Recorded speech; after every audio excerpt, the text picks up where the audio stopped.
Good evening. Thanks for joining us. I'm Bruce Frisco. It is Friday, May the 1st. This is CTV News. Tonight, holding out hope, the grandmother of the missing Sullivan children speaks out a year after they vanished. A rainy start after a rainy end. Where are all the Mayflowers? And wheels for Smidgen. A Halifax neighborhood steps up after a local dog's wheelchair is stolen. Live from our Maritime's News Center, this is CTV News. Here is Bruce Frisco. Good evening. A poignant anniversary will be noted right across the country tomorrow. It has been a full year since the disappearance of Jack and Lily Sullivan. Even without answers, the children's grandmother says she's holding on to hope. CTV's Hafsa Arif has more. Photos of Lily and Jack Sullivan, faces the community hasn't forgotten. For their grandmother, it's their laughter and personality she misses most. There was never a moment that she wasn't smiling all the time.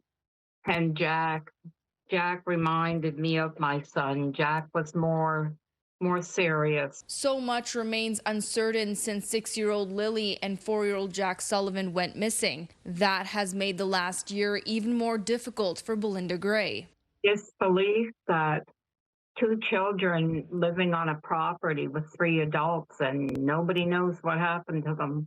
RCMP say the work has been relentless and investigators are making significant progress, even in recent months. But as time stretches on without answers, speculation continues to intensify. Even if it's not the family that you're searching for, search for the child. We owe that to children. Safety and coming together to protect them and never, ever giving up on them. Experts say public engagement is a powerful tool in missing children's cases, but only when it's grounded by verified information. That same interest and energy, if applied together just in the search, continued search, I think that's the most effective place. For Lily and Jack's grandmother, much of the uncertainty is compounded by frustration as police share what little information they can. We could at least rule some things out, because the speculation in the public it's constant. And it would be nice if they could be more clear on what they feel didn't happen. For now, Gray still looks to a future where she sees her grandchildren again. But until then, hope and heartbreak exist side by side. Hafsa Arif, CTV News, Halifax. RCMP in Nova Scotia have seized some firearms, illegal cannabis, and contraband tobacco after several searches in the Annapolis Valley. This was the show and tell display the Mounties laid out after 6 search warrants were served at 3 locations in Kings County. Police say they went into a cannabis shop, a storage location, and a distribution site. Street value of all of this estimated about $600,000. They believe it's all tied to organized crime groups. The investigation is ongoing. Get the Maritime's top stories, breaking news alerts, and watch live. Download the CTV News app. It was a double whammy in energy costs for Nova Scotians today. Gas jumped by 7.5 cents a liter overnight. On the same day, the price of electricity went up by more than 3%. As CTV's Jonathan McGinnis tells us, pump prices could reach record levels in the day. Even through the fog, the shocking gas prices are visible. We have a major shortage. Inventories are low. That has pushed prices to $1.91.7 in the Halifax area, an increase of 7.4 cents overnight. Petroleum analyst Dan McTagg says $2 a liter is almost a guarantee.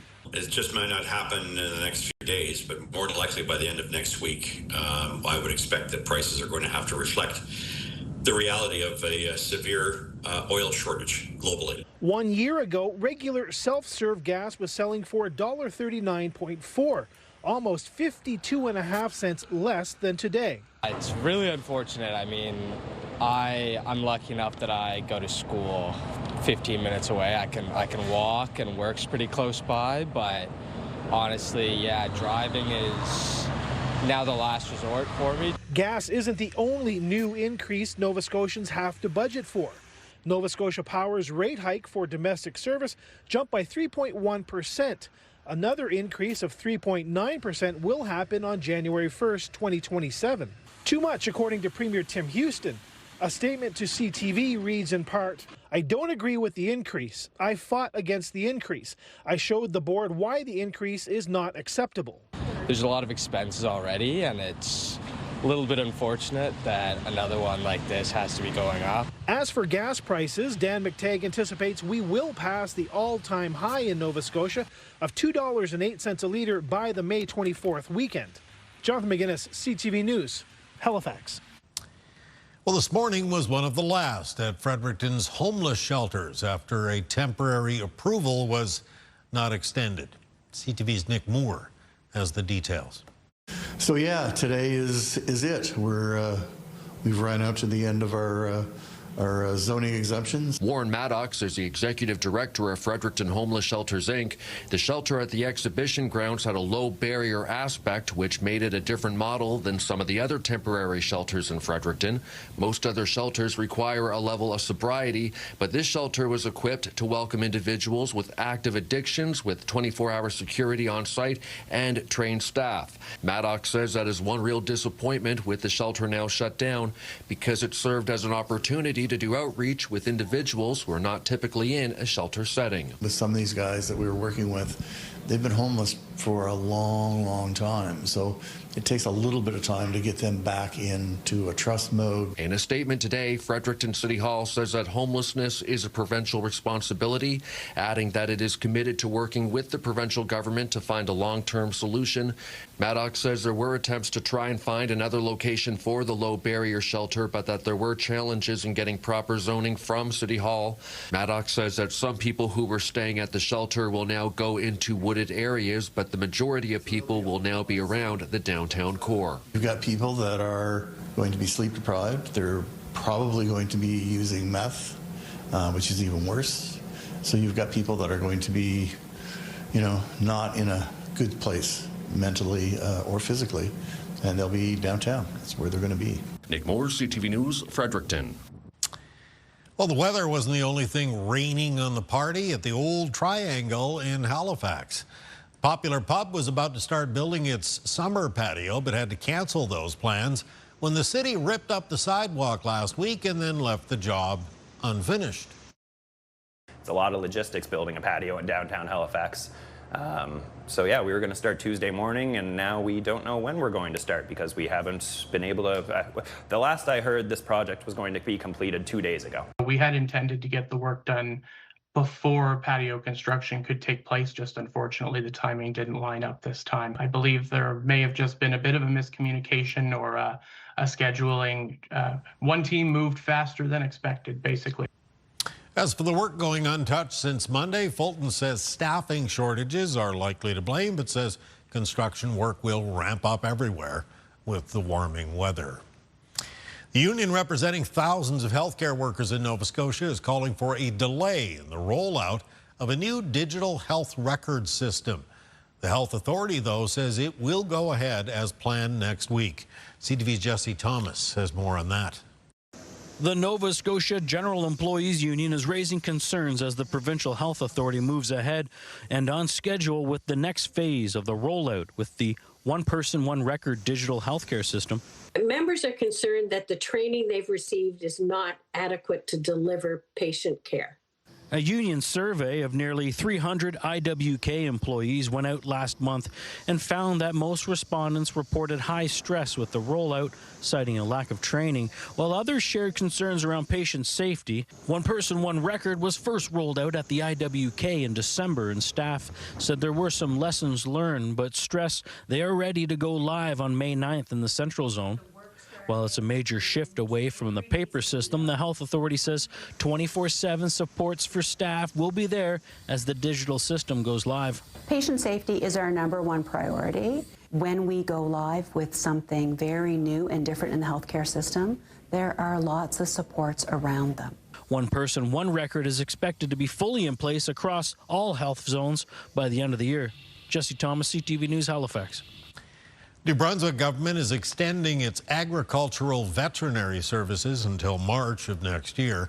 Representatives from the farming community met with Premier Susan Holt today, and following that meeting, the Agricultural Alliance of New Brunswick said the government has agreed now to extend the vet services until at least the end of March 2027.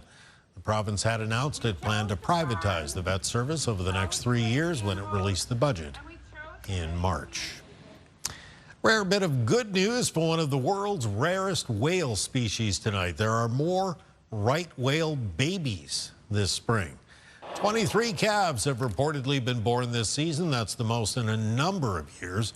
Still, experts insist more young will be needed to eliminate the possibility of extinction. The population of the animals is estimated to be only 384. It is slowly rising, though, after years of decline. The whales give birth in waters in the southern part of the U.S. They come our way for feeding grounds. All right, still to come tonight, Kaylin's full forecast, and we'll shine a light on the important work that's being done by Kids Help Phone. Coming up next, though, a rainy start. Oh, I want to get outside and I want to do, my planting and everything, but it's been nothing but raining lately. No shortage of moisture as we kick off the new month, but there wasn't a shortage last month either. We'll explore when we come back.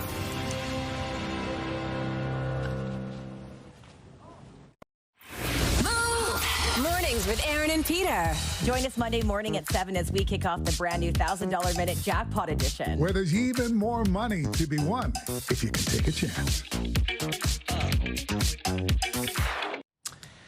Okay, so just one day into the new month and it's already wetter in much of the region.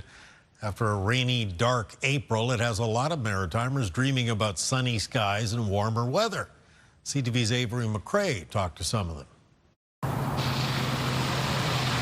An abysmal April saw high winds, heavy rains, and even snow as recent as last week. It's made spring cleanup a challenge for folks. I got some yard work done at my house, but basically it's been a nasty April, so we're glad that May's here. But the new month is starting much like the last. In Halifax, thick fog and rain welcomed Haligonians into May, with all the wet weather in the region of late having delayed some staples that come with the sunnier seasons. We've been thinking it was going to open for the last couple of weeks, but the weather wasn't great, so we really today was the day, and we're out here. I wasn't going to stop for a little rain. Back in St. John, it was opening day at the city's lone 18-hole golf course. A rainy Thursday night meant no carts for the first swings of 2026 and long days for staff getting the course ready. Despite the wet conditions out there, everything is shaping up well. It's pretty green, things are growing. Greenhouses are also hopeful April showers bring May flowers. At Cedar Crest Gardens, staff are hearing the weather woes. Customers are always like, oh, I want to get outside and I want to do, my planting and everything, but it's been nothing but raining lately. The rain is also helpful for the dry conditions we are seeing around the region. Firefighters in both New Brunswick and Nova Scotia battled wildfires this past week, so a few more rainy days ahead of the long weekend may not be so bad. Avery McCrae, CTV News, St. John. Yeah, good point. Thanks, Avery. Okay, so coming up next, it is your complete maritime weather forecast. Will we get a few more days of rainy weather? Kaylin knows, you will too, right after this.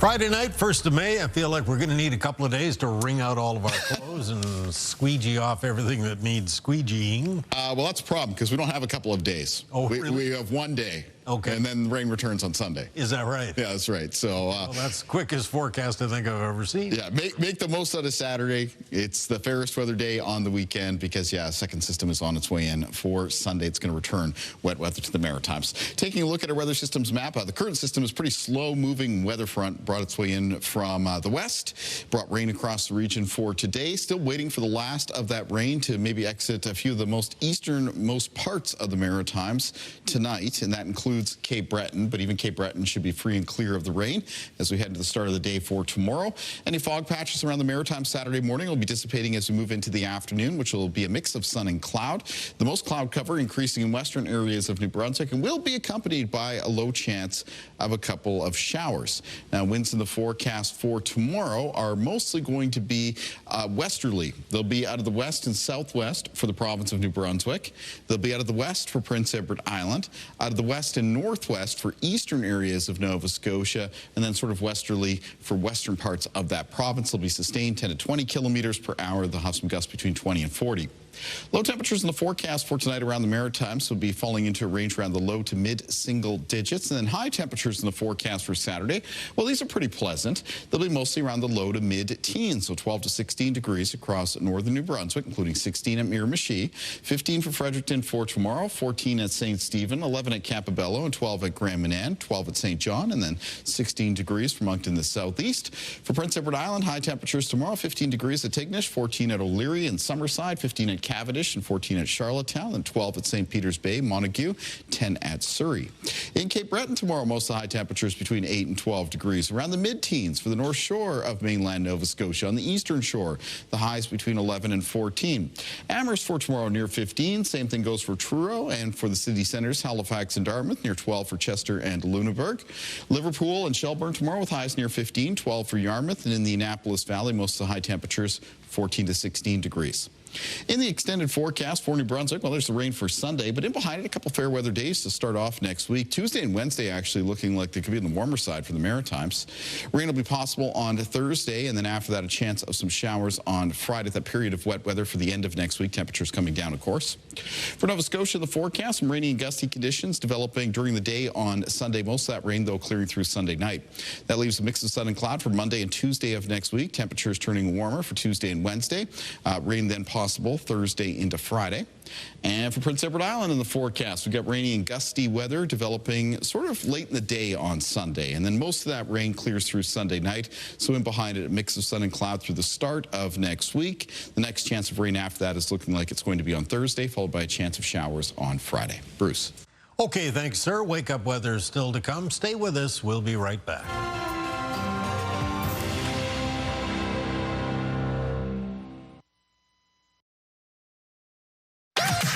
#1 morning show in Halifax. Turk, Megan, and Amateur Alex. And home to the biggest artists.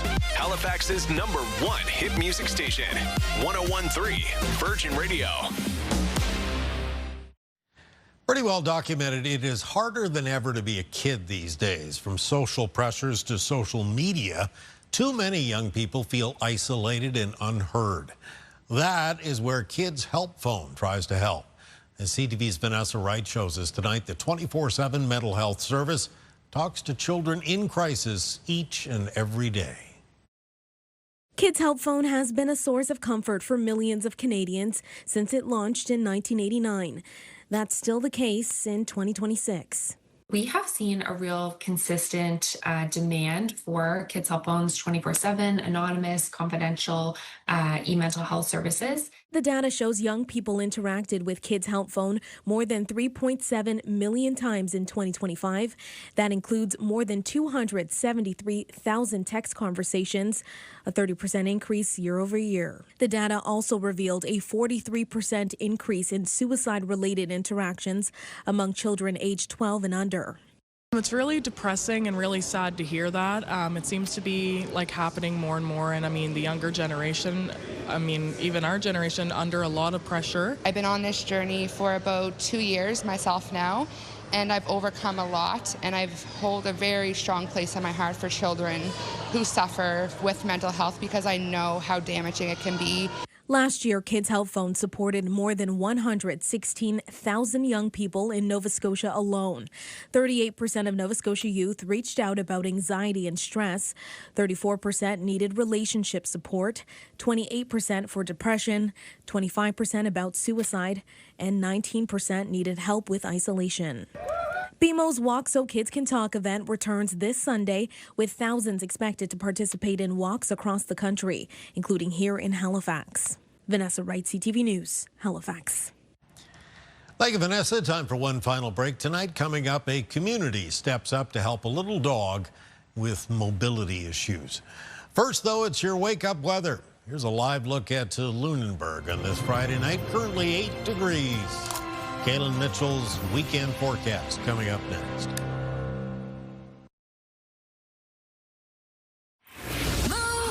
Mornings with Aaron and Peter.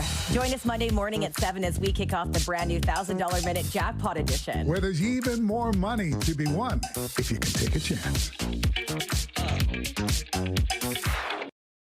It is now Saturday morning, 2nd day of May, and I guess we should just soak it up today as best we can. Yeah, that's right. Pretty nice looking Saturday ahead for the Maritimes. Might be a little bit of fog around first thing in the morning. Morning temperatures coolish, low to mid single digits.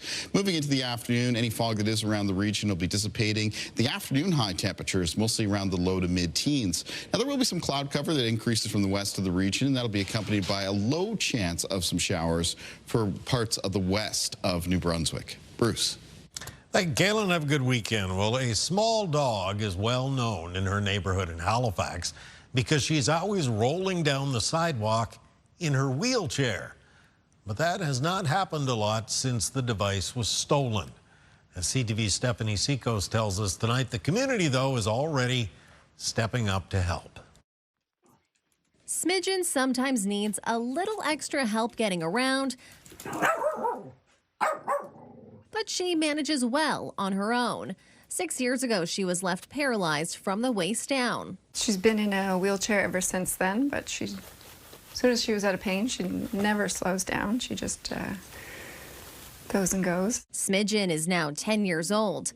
Last week, she had to have emergency surgery, so her owner, Lisa Lavoie, kept her closer to home while she recovered. A few days later, I went outside and her wheels were gone off of our porch. So the place they've been for the last 3 years since we've been back in Halifax, and they were just gone. Her family has put calls out on social media, hoping someone has seen the custom wheelchair, but so far, no luck. A kind stranger has now set up a fundraiser to help get Smidgen new wheels. It's amazing. There's amazing people out there. I had no idea how I was going to replace the wheels. On the back of the surgery, it was like... Lavoie looks forward to being able to get back out with Smidgen. She's well known, well loved. Spreads joy. Everywhere she goes, people stop, people roll down their windows, and in any neighborhood we've lived in, people have not known my name, but they know her name. Stephanie Seacos, CTV News, Halifax. And that is a perfect way to end the broadcast and end the week, as a matter of fact. If you join us late or you'd like another look at anything you've seen this evening, feel free to check us out online, ctvnewsatlantic.ca. It is your home for news. I'm Bruce Frisco. We're going to leave you with the names of all of us here at Bell Media. Thank you for watching tonight. Have a good evening and a great weekend. See you again on Monday.